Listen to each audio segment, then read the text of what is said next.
BJP party మన by ఎలక్షన్లో దీపక్ రెడ్డి గారికి బీజేపీ అభ్యర్థికి పెంచడం, దానికి మన శంకర్ గౌడ్ గారు వాళ్ళ నాయకులందరూ ఇక్కడికి రావడం జరిగింది.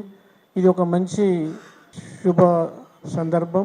అండ్ ఫ్యూచర్ ఎలక్షన్స్ కూడా ఇప్పుడు ఆంధ్రాలో ఏ విధంగా అయితే బీజేపీ, జనసేన అండ్ తెలుగుదేశం కలిసి పనిచేసి వాళ్ళు గవర్నమెంట్ ఫామ్ చేసి ఇప్పుడు డెవలప్మెంట్ ఏ విధంగా ఆంధ్రప్రదేశ్లో జరుగుతుందో, అదేవిధంగా మన ఇండియాలో మోడీ గారు వచ్చిన తర్వాత లాస్ట్ 65 yearsలో కాంగ్రెస్ కానీ వేరే గవర్నమెంట్స్ ఏ గవర్నమెంట్ చేయని డెవలప్మెంట్స్ లాస్ట్ 11-12 yearsలో ఏ విధంగా జరిగినాయి మీ అందరికీ పబ్లిక్ అందరికీ తెలుసు, మన పత్రికా మిత్రులందరికీ కూడా తెలుసు.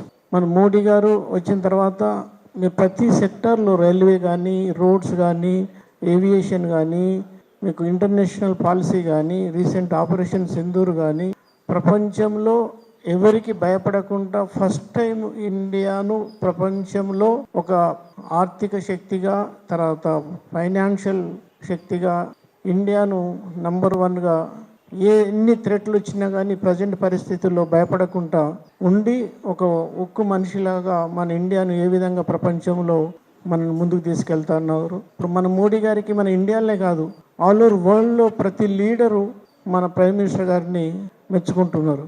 కాబట్టి ఆ పరిస్థితిలో ఈ బై ఎలక్షన్ జూబ్లీహిల్స్ ఎలక్షన్ జరుగుతూ ఉన్నాయి.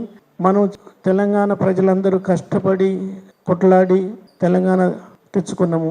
10 సంవత్సరాలు బీఆర్ఎస్ పాలనలో వాళ్ళు ఏమి చేశారు, ఏమి డెవలప్ చేశారు, ఎవరిని డెవలప్ చేశారు, వాళ్ళ కుటుంబం తప్ప వేరే ఎవరు డెవలప్ కాలేదు. ఇప్పుడు అదే ఆ కుటుంబంలో కూడా ఆ డబ్బుల కొరకు పంచుకోవడంకు ఏ విధంగా డిస్ప్యూట్ నడుస్తూ ఉందో మీ అందరు చూస్తూ ఉన్నారు. తర్వాత ఈ గవర్నమెంటు లేని చేయని అన్ఇమాజినబుల్, అన్ప్రాక్టికబుల్ అన్ని ప్రామిస్ చేసి పబ్లిక్ మోసం చేసి గెలిచి ప్రకటించే అన్నీ కూడా ఏది చేయకుండా ఈ 2 years ఎట్లా టైము గడిచిపోయింది. 2 yearsలో ఏం చేయలేదు.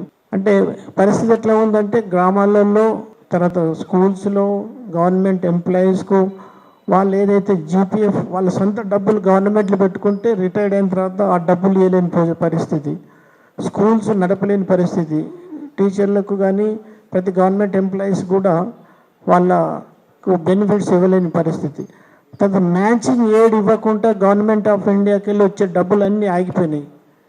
ఇప్పుడు ఏ డెవలప్మెంట్ చూసినా గవర్నమెంట్ ఇండియాకి వెళ్ళి వచ్చే డబ్బులతోనే డెవలప్మెంట్ జరుగుతుంది.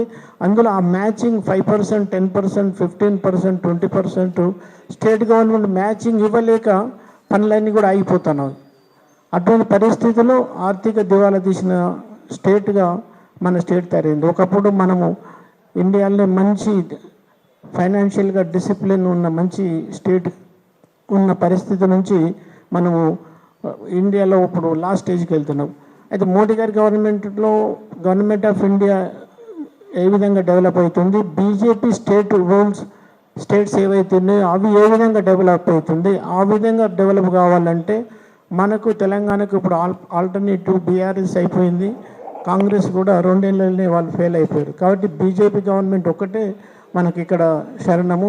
కాబట్టి పబ్లిక్ అందరూ కూడా ఆలోచించి, అందులో జూబ్లీహిల్స్ ప్రజలందరూ కూడా ఎడ్యుకేటెడ్ కాబట్టి, అయితే జూబ్లీహిల్స్కి అంత బాగుందని చూస్తే మేము తిరుగుతూ ఉంటే ప్రతి దగ్గర వాటర్ లేదు, డ్రైనేజ్ లేదు, హౌసింగ్ ఫెసిలిటీ కూడా లేదు. కాబట్టి ఈ డెవలప్మెంట్ ఎంత కావాలంటే మన బీజేపీ అభ్యర్థి దీపక్ రెడ్డి గారు గెలవాలి. మన బీజేపీ ఒకటే ఇండియాలో గవర్నెన్స్ బాగా చేస్తుంది. కాబట్టి ఈ బీజేపీ గవర్నమెంట్ మేము పబ్లిక్ అందరూ ఇంటింటికి తిరుగుతూ ఉంటే కూడా పబ్లిక్ చాలా పాజిటివ్గా రియాక్ట్ అవుతుండ్రు. కాబట్టి ఇప్పుడు ఒక సెక్షన్ను నమ్ముకొని గెలవడం ఇంపాసిబుల్. కాబట్టి మెజార్టీ సెక్షన్ ప్రజలు ఉన్నారు కాబట్టి వాళ్ళందరూ కలిసి బీజేపీకి ఓటేస్తారు.